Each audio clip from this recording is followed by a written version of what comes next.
Hello, Hi. Savia. Thank you for joining Hey, me. how are you?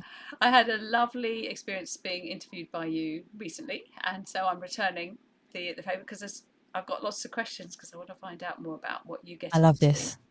And so this little podcast or vodcast is more it's generally focused on the idea of saving the world, best ways to save the world, because I do believe there's lots of things we can do, and we do Yes. those things in all kinds of ways which may seem small or big, but they all come together to be a good thing. So you do many different things, Savia. So I wanted to find out from you, starting, what would you say if you got up in the morning and of all the things that you do, which we will hear about, you could only do one for that day? What, Oh, what would you do? oh man, when I get that question thrown at me, yeah, it seems impossible. Writing, it would have to be writing.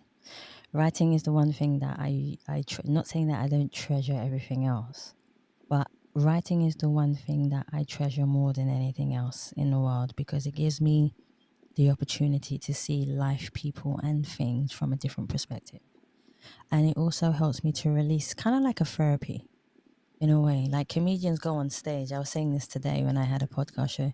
Comedians go on stage and they actually really tell you how they feel. So that's a way of having therapy for them. And for me, writing does the same thing. So even if I'm writing something for somebody else, if I'm writing behalf of myself, if I'm a ghostwriter writing a book for someone else, I still feel that's a way of releasing my emotional feelings. So it's definitely writing. I'm the same. Only mine are screenplays. I get rid of all my stuff about big oil and anything that's upsetting me. There's so much justice in what I write. But yeah, Huh. it is therapy. But you mentioned they're your podcasts, so Yes. tell us all about your podcasts. Awesome. Thank you so much. So the Ask People podcast, I made it, well, I got it together. Basically, the reason why is because I thought when I was listening to podcasts, I didn't feel that I was resonating with the podcasts that were out there in the world. Not saying there are not some brilliant ones since then, they absolutely are. But at the same time, I didn't get to hear people's stories authentically the way that they should be told without any judgment, without being, someone, the host, kind of directing the guest of how they should speak, what they should say, and what kind of questions they want answered. I don't agree with that. I think when you're interviewing someone just from my perspective, you should allow them to have the freedom to tell their story authentically, organically, in their way, and you shouldn't put any judgment in front of that. But also, I think it's beautiful to let people know that we all don't come from, privileged backgrounds. Some of us start from absolutely nothing, can build our way up, and we all see things in different lights in different ways. So when I was doing my research, the three main things that stood out for me was, number one, people usually do a podcast. Not all people, because I don't want to put that into a box. People do a podcast based upon, everybody else has a podcast, so I'm going to do one. Number two, number two was how many people I can get on my podcast. And number three is numbers or famous people I can get on my podcast to show the world, oh, look at me, look what I'm doing. And none of those, none of those things resonated with me. For me, it didn't matter where you come from. It doesn't matter your culture, your background. I want to have discussions where we agree to disagree. I want to have conversations that allow people to understand that creativity is in every field that you working, that you do. Like, for example, you can be a lawyer, you can be an artist, you can be a therapist, you can be a barrister. It doesn't matter the field you are in. There will be some point in your life where you have to become creative to help an element of what you do, or to understand an element of what you do, or make people understand that. So the podcast is based around, yes, being creative, but at the same time is opening people's mind to see the authenticity and the organicness of every story in the world should be heard, and should be heard in the way that they want to.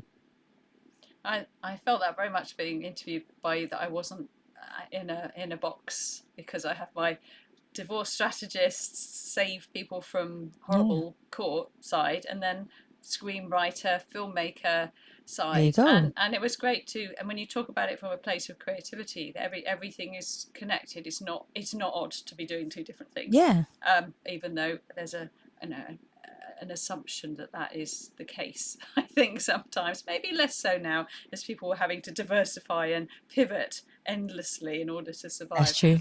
But it's, yes, a great perspective, I think, to come from. And you certainly make your guests feel very, very relaxed. And when you're Humbled. talking about someone's creativity, that's always going to be interesting. So what do you do? What happens to the podcast? Where, how do people find it? Do you have a plan with it, or is it just something you do when you feel like it?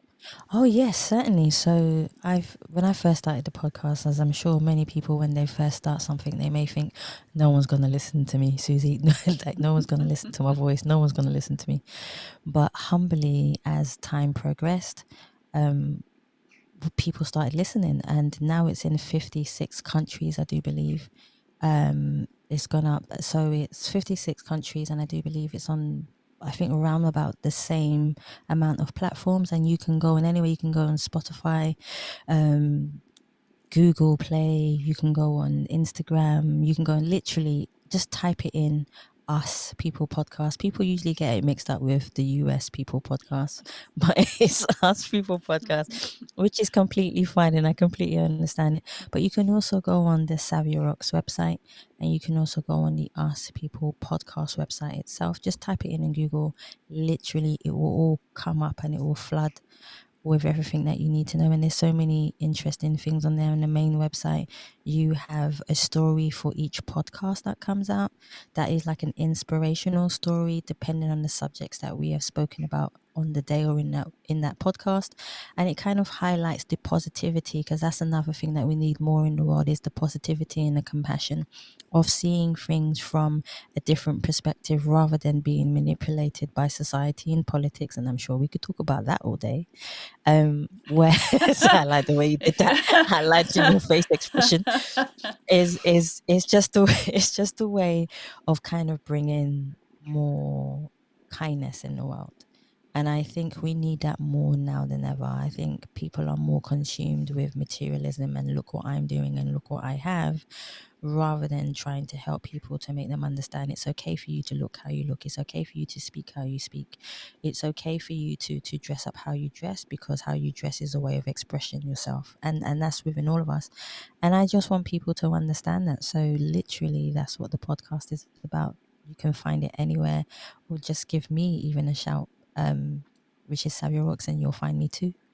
What I'll do is I'll send you the links when this goes out, so you can add Of useful course. links Oh into the yeah. into the comments. But I'm not going to go down a rabbit hole on this one. But yeah, with the politics, for example, these are difficult days where you have to be very careful what you say, and you can go to prison for saying something that a few weeks ago wasn't a problem. Oh yeah. And my belief, and this is kind of lead back into the writing, for me, the only way to deal with that kind of authoritarianism, because that's what it is through satire. So Yes. earlier today, I was designing a very basic T-shirt. It says something. It says something that is absolutely factually true and gives no particular comment on it, so no one should arrest me for it. But clearly points out that this is really stupid. And I think the current British government would struggle to get anyone arrested for for satire, which is why it's becoming Hmm. more and more a tool for so many people in order to simply express a truth. I certainly in my writing, that's something that you were talking about therapeutic earlier, is very much part of the humour. It's not just because it's nice to make people laugh, it's Yeah. because it's a way to communicate things on a level that isn't too overwhelming, that they can laugh at, and yet the message, the power of it still comes through. So what kind of, Yes. with the writing that you do, because you do ghostwriting, you write poetry, you do many kinds, perhaps tell us a little bit more about the different kinds of writing you do and what motivates you to write in those different fields. 100%. So it all depends on, I think, how I'm feeling. So if it's, I'll start with my writing, then I'll go on to client-based writing, because they all have different ways of being able to write. When it comes to my writing, it just depends on what space I'm in. And I'm a very introverted, private person. So I always look at life from a completely different perspective of non judgment, which I find a beautiful thing to be able to do. It takes a lot of meditation to do that, especially in today's world where a lot of people you can't say it's their fault. They instantly judge by sight of just by looking at you. It's an instant judgment. Whereas as soon as you open up your mouth and then you have an articulation of the way you speak, and they're like, oh my gosh, I didn't expect her to speak like that, then it's completely different. But in the terms of writing, I think it comes from a spiritual place too. For me, many times I sit and it could be late because I'm a very late night writer, as they say. I'm a night creative. So my creativity may start from 9 o'clock all the way to 4 o'clock in the morning or 5 o'clock in the morning. Um, but when I'm writing, it comes from a place of spirituality myself. What I see of people, what I see people go through, and they don't realize that I'm actually watching them. When I'm walking down the road and I see a family bond, or I see, people at work, and sometimes when I speak to people, I ask them, do they love their jobs? And this is another subject that we could talk about forever, but people always say, I feel like my job is so destroying me. So there's always writing from that perspective. But most of the time, I like to write from an internal, genuine perspective where people can, how can I say, emotionally attach themselves to the words that I'm portraying in the world. Because number one, everything in the world, I always say to people, is energy. Number two, how you read it is energy. And number three, how you internally take it is energy. So that's my kind of writing perspective on the different subjects. It could be politics, love, life, friendship. It could be even things that people don't expect me to write about. I could write about animals. I can literally, it could be absolutely anything from my perspective, but it just depends on how I'm feeling within that moment in time and what resonates with me on that day, I suppose. In the terms of client-based writing, and I'm sure that's with anyone being a photographer or whatever you might do, you always kind of have to go from the client's perspective. So, for example, if the client wants to write a biography, you're obviously going to go. And what I do is I go and see the client several times. It could be several sessions, it could be 10 or 20 sessions. It doesn't matter how many. But I take a dictaphone with me, which I find abundantly useful. And I just kind of ask the right questions. What are the right questions, they say? But it depends on what the client wants the book to be about, which I find is also important. So what I do is I kind of have a catalog of documented vocals from the client, and I kind of do that. And from there, I kind of write the book. For them, poetry wise, when I'm doing events for poetry, it depends on what their event is about. And then I kind of write a poem around the event itself. So if someone said to me it's about empowerment, then I would clearly write about empowerment. If it's about culture, I would write about culture. If it's about politics, then it might take a little while. But I write about that also, but it just depends on what it's about. But I don't like writing for the sheer sake of it. I'm not one of those writers. It has to mean something in order for me to write about it. Otherwise, I won't do it. I know there's other people out there that will do it. And even if I'm writing a song for someone, for example, I always want it to resonate with the artist, to make sure that they are singing from the, because they're going to have to sing that song for years to come. I don't want them to be singing a song and they're like, Savia, I hate this song. I don't I don't want that. I want to be in the studio with them where they go in feeling good but come out feeling brilliant. And that's the same with writing. I want you to read it where you go in it feeling good reading it, and you come out feeling exceptionally brilliant. And I think anything that you do in life, you should feel like that. And that's writing.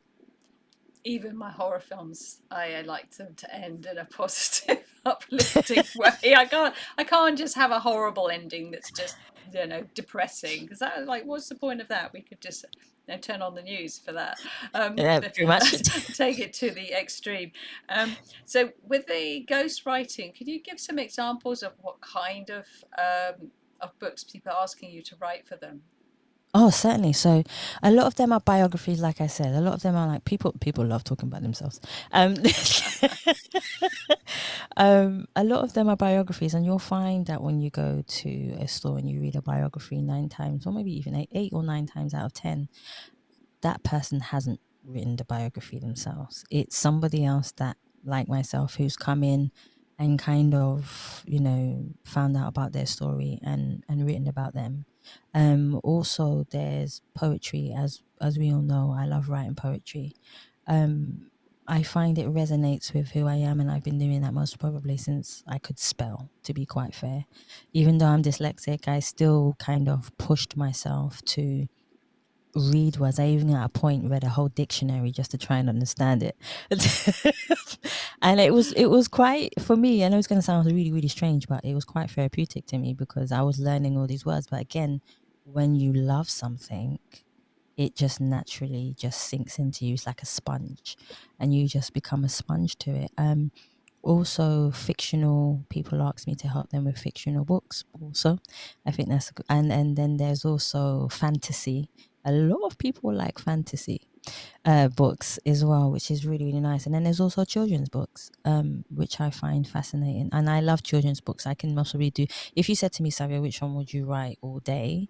It would most probably be children's books, because if you don't nurture children now, what they become in the future is, listen, what they become in the future can be abundantly different, and generations need to learn. And it kind of hurts my soul when I hear people are burning books for obvious silly reasons, and so on and so forth, which we could get into, but that would take a whole show. But it I think people seem to think money is power, but for me, it's wisdom, knowledge, and education for me that I feel is power.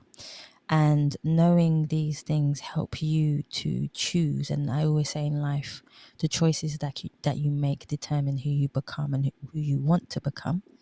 And for me, that resonates abundantly. So I always try. I'm not saying I'm perfect. I'm not, but I always try to make choices based upon knowing that it would help people to become better and also help me to become better, so that I can pass that information on to other people in the world. So as long as, for me, I'm doing something in a positive way that helps, especially educational and in writing aspects of things, then I'm abundantly happy. Other clients have asked me to write other private things, um, which I do, but you have to go even more emotionally deep into who they are. And sometimes that's taking out a lot of trauma from someone.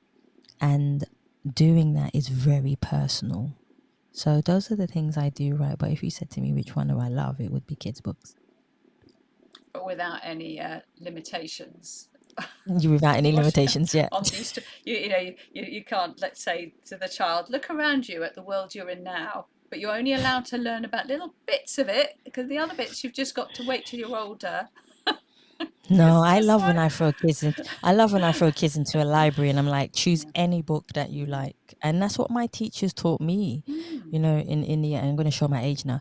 In the 80s, when I went into libraries, the library and stuff, they kind of said, my teacher said to me, go in and find any book that you want that you like, and don't. And my teacher said to me, don't go by the book cover. Never go by just a book cover, because most of us used to do that. We used to go by the book cover and say, "Oh, this one looks good," in the book cover, and then when you open it, it's not the book that you want to read. So yeah. The with the writing, with the poetry, um, Mm. with building an audience as a creative is Yes. a struggle, and I think more and more people are realizing that that is something they need to do, and I'm sure you'll agree with this. To do it successfully in any way, it needs to be done with authenticity. It's not just something you go Yes. on a course and you learn how to do Yes. posts on Facebook endlessly and bore everyone to death. So have you got any guidance or advice for creatives in any field who want to get their work out there? They may not get paid for it, but they don't want it to be sitting in a folder on their desktop, or yeah, they want to get it out there. Yeah, so the first thing I would say is you are your biggest critic, number one. And the one thing that holds us back is us. It's not necessarily anyone else. People are always going to have an opinion of your work or what you do or how you do it. Leave them with their opinion. The main thing is that you build the confidence within yourself to stand up and say, I'm going to pull it out in the world. How you do that is up to you, but I will help, or I will try to help my best with this. So, number one is you go out and you try and network. You find events that are creative and events that you like going to. Some you will have to pay for, some will be free. You try and go to as many as you can, and then if you're an introverted person like I am, this is where your uncomfortability will be broken. So you have to go out in the world and start having conversations with people, networking. And once you do that, you'll slowly start to see you'll build a network, and one conversation can lead to another and another and another. And then you'll start to find people who do similar things to you, then collaborate with people. I think that's another thing that you can do. Go with people who have the same kind of mindset that you do. You don't want to go with someone that's, unpleasant. I don't want to say other words, but you don't want to go with someone who is unpleasant and has an ego and has pride and wants to take all the credit for your work. You want somebody who will divide that credit between you and them, who will appreciate your work and will appreciate your ideas. So there will be people that you're like, no, no, no, no. And you're going to get a million no's before you get a yes. Keep going. Trust me, keep going. And sometimes it takes 1,000 no's to get one yes. But once you get that one yes, it might be the best yes you ever received in your life. So I'll say do that. Fine. Yes, you don't have to have the biggest social media presence. I don't believe in that. Yes, social media does help, but at the same time, you can make a name for you. Look, before we had social media, people were still becoming famous. People were still doing what they love because they went out there and done it. So don't just rely on social media. Go out there and find avenues which you can do on different places, on different websites. If you want more information, in the end, I'll happily give you, my details so you can get in touch and I can happily help. But go out there and find things that resonate with you. Own your craft, even if you're spending, an hour a day doing it, because I know people have to work to make a living. Not everybody has the privilege of having millions in their bank account or whatever it might be. But I'm just saying, own your craft so no one can turn around and criticize you about your craft, even though people will try. At the same time, as long as you know that you are doing your best in your field, someone will recognize you. And I believe that everything in life starts with a chance, because even those people who are successful now had a chance from someone. So I believe that you can have that too. And I always believe that in life. So those are the steps that I would say to do is, first of all, own your craft, know what you're doing, have a catalog of what you have, read it a few times. Don't be afraid to criticize it yourself. And the last one is, don't tell too many people what you do. The reason why I say that is because if you tell too many people what you do while you are doing it, sometimes they can throw their energy on you. And you may some people may not believe this, but it kind of sucks the life out of you. Um and sometimes there's a form of jealousy and envy in what you do because they haven't found their purpose in what they want to do. So my advice is to try and keep as much of what you do to yourself, and only try and tell the people that you're trying to network with in order to do something, to go or be somewhere that you want to go. And I find that helps a lot, because then you are free from everybody else's energy and you get to do what you love. I think that's really resonates because I get very excited. Oh, this has happened, that happened, and obviously you live in a Yeah, we delusional do. bubble most of the time with things that are almost happening, and sometimes people, they can see them glazing over. It's like, I just meant you were supposed to say, Susie, oh, everything's fine, and stop there. So, but it is true. It's just true, and yeah, and keep the details for the people who've actually asked and Exactly who are that. Exactly interested. that. And also, what really resonates is this the getting your craft. I mean, at the end of the day, if you're good at something because you've just done it so many times and kept learning Yeah. and investing in that learning, you will reach a level of competence that is basically a lot higher than most other people who are trying to do the same thing, Exactly that. because they won't put the same level of competence in it. Some will, but a lot won't. So you're already at an advantage. And then it's really, like you said, just keep getting out there, keep believing and having that faith. And because you're doing what you love, that shouldn't be onerous, though it is often challenging when you get endless Oh yeah. rejections. But then You're gonna get sometimes, frustrated. and you're going to get the rejections, but sometimes when the wins come, they're in another level. And it's like, I've often found this throughout Exactly my that. whole life. I like, even when I was at school, English language and lit, I think I got, or English language, I never got higher than a B in English language. Yeah. And Yep. when I got to A level, I got A plus plus from a teacher who never gave A's, because I was at that level. And then that was everything I'd done but the O level. They said, "Oh, that's too much. You don't need that." But I just did what seemed right to me. And then when I moved Exactly. See. up there, it fit.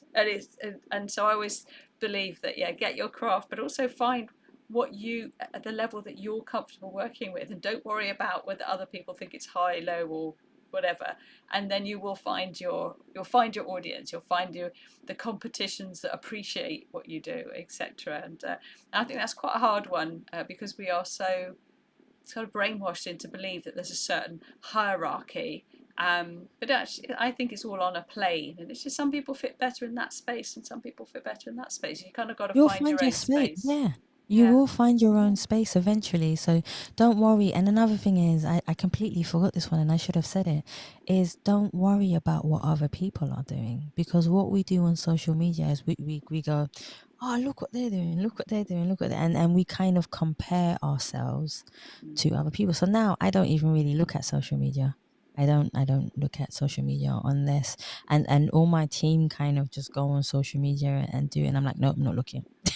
I don't look on social. Honestly, I don't look. I Mm. banned myself from social media because, especially on your mental health as well, one person you can have 1,000 positive, comments, and then you have one uneducated, ignorant person who lacks the education that they need, unfortunately, and then they say something horrible. And for some reason, us as humans, we focus on that one bad thing, even though you've just got 1,000 beautiful comments from people. That one bad thing does never define you. It will never define you. And usually it's from somebody who's unhappy or in an unhappy space, So, and don't blame them, don't cast anything on them, and don't even write back. Please don't write back to them.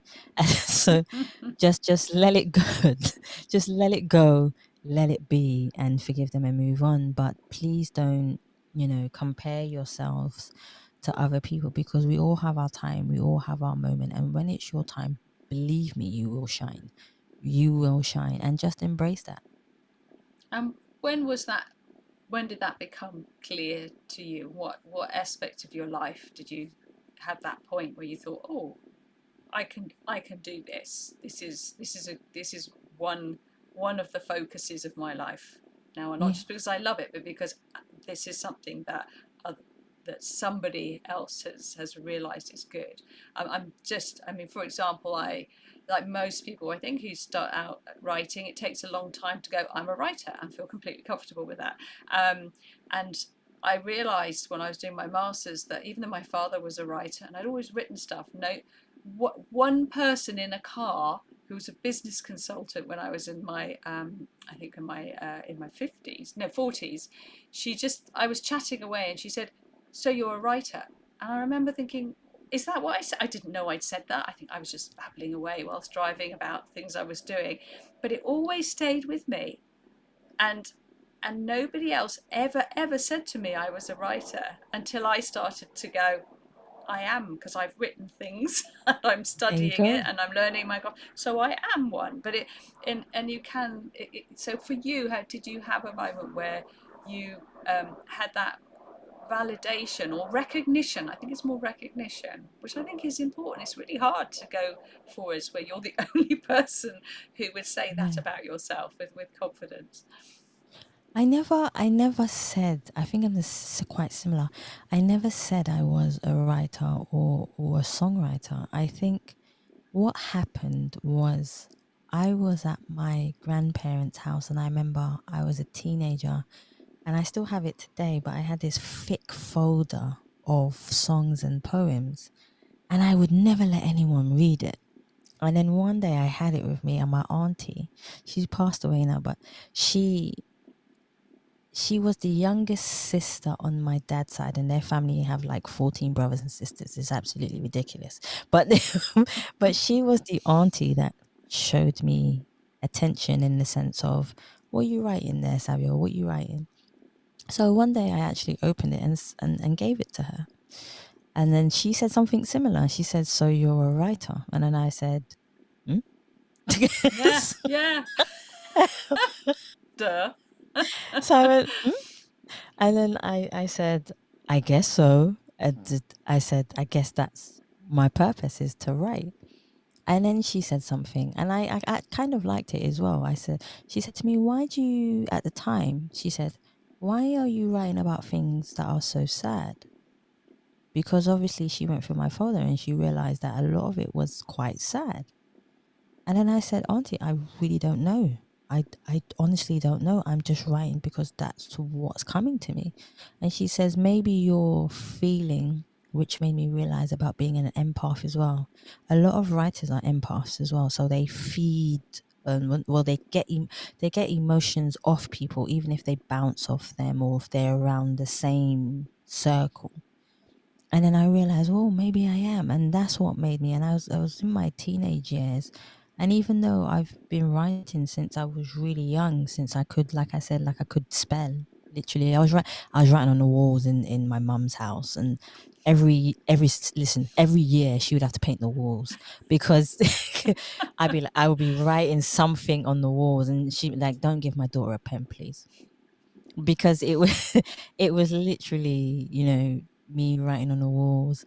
And but then she let me be creative, which was quite nice. She didn't really fuss about it. I never really got in trouble, so it was really nice to have that creative freedom. And I always say to parents that if your children, are writers, from a young age, and they might not know that they are writers, give them the freedom. I know you don't want your children to be writing all the way up your walls and down your walls, but but at the same time, there are alternatives, guys. There are alternatives that you can have to nurture your children. So I think, again, just to kindly answer your question, I think at that teenage years I owned, and I said I am now a writer, but I think I said I am a songwriter before I was a writer. And that was based upon my auntie, giving me that, um I think it's that attention, or attentiveness, I should say. And that recognition, it's like they see Yes, it, they a see it hundred in you. percent. I and agree and with you. and it's interesting that you've had that, similar experience. Then I imagine many Yeah, people listening will have had something similar, but it is so important, because when you don't have anyone ever really saying, "Oh, this is, you're good at this, keep doing it," ever in the thing that you most love to do, yeah, I because agree. Yeah, it's not a career that you really want your children to go into, because it's a very difficult one, yeah. to make a career out of. Um, and I wanted to finish off with asking you a sort of similar question to I asked in the beginning, but slightly different. So Hmm. you wake up one morning and you can do absolutely anything, but it's something you've never done before. Oh, something I've never done before in the morning. That you think, today is the day I'm going to do this thing that I've never done before. I think it would be. I haven't done this in a long time. Um, I know you said haven't done before, but I haven't played my piano in an extremely long period of time. And if you would say to me, Savia, what is the one thing you want to do when you wake up in the morning? It would be that. It would, Susie, honestly, it would be go on the piano and just literally play till my heart's content. And I think that I even heard it, the neighbors like, Savia, when you're playing the piano, kind of thing, and I haven't. So, because they enjoy it most probably as much as I do, to be quite fair. Or even the keyboard if I play that. But it would be that, to be fair. It would be either play the piano, or it would be go out. I used to sit outside my front door and write. Um, or I used to sit outside my front door and just people watch, which sounds a bit weird, but it's something that I really Not if some you're a people find writer. it. Not if you're a Yeah, writer. yeah, You're but allowed. not You're everyone's gonna allowed. look at you. So it's something that I abundantly enjoy, but I like to do crazy things as well. Like if you said to me, Savia, if you could do one thing that you never done before, it would mostly be like a plane dive or a sky dive again, or something like that. That resonates with me because I like doing things that I am afraid of. So I like trying to defeat them, if that makes sense. Yeah. So all those things I would like to do, but definitely would be play the piano. Cool. I'm still waiting to. I can play a tiny bit, but if I see it every day, and I can't understand why I don't make the time, and I know I need to just get a teacher because then I'll have to. Then I'll do it, and I'll love it. I'll love it. But it's just so hard to make time for the things that you love. It's weird. It's what stops us. Um, See? Thank you so much for making the time to have this conversation. I think this is how we change the world is through our creativity, and Yes. our are keeping ourselves sane through our creativity, and also sharing things that are really important to spread the word of, because I'm sure that in yeah, even my horrors have, have meaningful good things in them, and I'm sure, you know, much of your work, you know, as you said before, it's got to resonate, it's got to have a point to it, it's not just there Yeah. It's got to to have a yeah, purpose. you have a purpose, and and that inspires other people, I think, then to do the same. So thank you Yes. so much, Savia, Thank and you. Thank you so much. I'll let you know where when it's live, and put all your links on it so people can find out more about you. Most definitely. Thank you so much for having me. I appreciate you. Thank you. Thank you, Savia. Bye bye. Take care.